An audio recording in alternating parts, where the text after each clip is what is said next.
ఓం విఘ్నేశ్వరాయ నమః. శ్రీ వెంకటేశ్వర స్వామివారి దివ్య చరిత్ర 57వ అధ్యాయము. పార్వేట ఉత్సవము. ఉత్సవ విగ్రహమైన మలయప్ప స్వామిని సంప్రదాయ క్షత్రియ వేటగాని వేషము వేసి శంఖము, చక్రము, గద, బాణము మరియు ఖడ్గం వంటి పచ్చాయుధాలతో పార్వేటి మండపానికి తీసుకెళ్తారు. ఈ మండపము ముఖ్య ఆలయం నుంచి సుమారు 2 కిలోమీటర్ల దూరం ఉంది. అక్కడ దగ్గరలో పొదల్లో బంగారంతో చేసిన జింక మొదలైన జంతువులను ఉంచుతారు. అర్చకుడు బంగారంతో చేసిన బల్లెం తీసుకొచ్చి వేటను కొనసాగిస్తారు. కలియుగ దైవము వెంకటేశ్వరుని పేరు తలిస్తేనే కళ్యాణ వైభోగము. అలాంటి కలియుగనాథుని శ్రీ కళ్యాణ వెంకటేశ్వర ఆలయము చిత్తూరు జిల్లా నారాయణవనంలో ఉంది. తిరుపతికి 40 కిలోమీటర్ల దూరంలో, పుత్తూరుకు 5 కిలోమీటర్ల దూరంలో శ్రీ కళ్యాణ వెంకటేశ్వర స్వామి ఆలయం ఉంది. ఇది అరుణానదీ తీరంలో ఉన్న అతి ప్రాచీనమైన ఆలయము. ఈ ఆలయము క్రీస్తు శకము 1544లో అచ్యుతదేవరాయలు అంతరంగికుడైన పెనుగొండ వీరప్పన్న గారిచే నిర్మించబడిందని చరిత్ర చెబుతుంది. ఈ విరూపన్నయే విరూపన్న అని తెలుస్తుంది. కానీ స్థల పురాణం మాత్రము నారాయణవనం అధిపతి అయిన ఆకాశరాజు గారు కట్టించారని చెబుతుంది.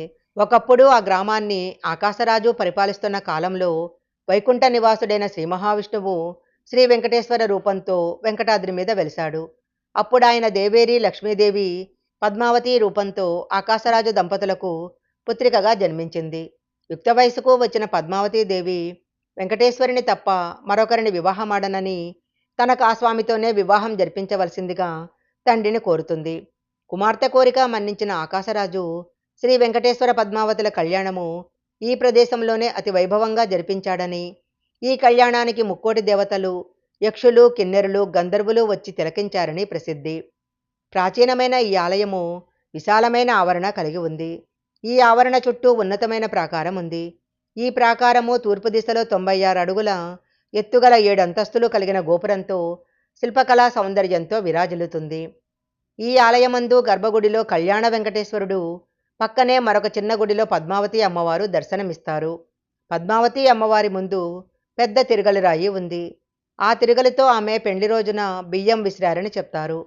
ఈ ఆలయంలో పద్మావతి వెంకటేశ్వరులే కాక ఆళ్వారులు, దశావతారాలు, శ్రీ వరదరాజస్వామి, ఆండాళమ్మ, శ్రీ కోదండరాముల వారు, శ్రీ రంగనాయక స్వామి, శ్రీ రాజమన్నారు స్వామి, శ్రీ ప్రయాగస్వామి మొదలైన వారు దర్శనమిస్తారు. ఈ ఆలయానికి కొంత దూరంలో ఉన్న పుష్కరిణిలో కార్తీక శుద్ధ దశమి నుంచి 5 రోజులు స్వామివారి తెప్పోత్సవము, జ్యేష్ఠ శుద్ధ దశమి నుంచి 10 రోజులు బ్రహ్మోత్సవాలు అత్యంత వైభవంగా జరుపుకుంటారు.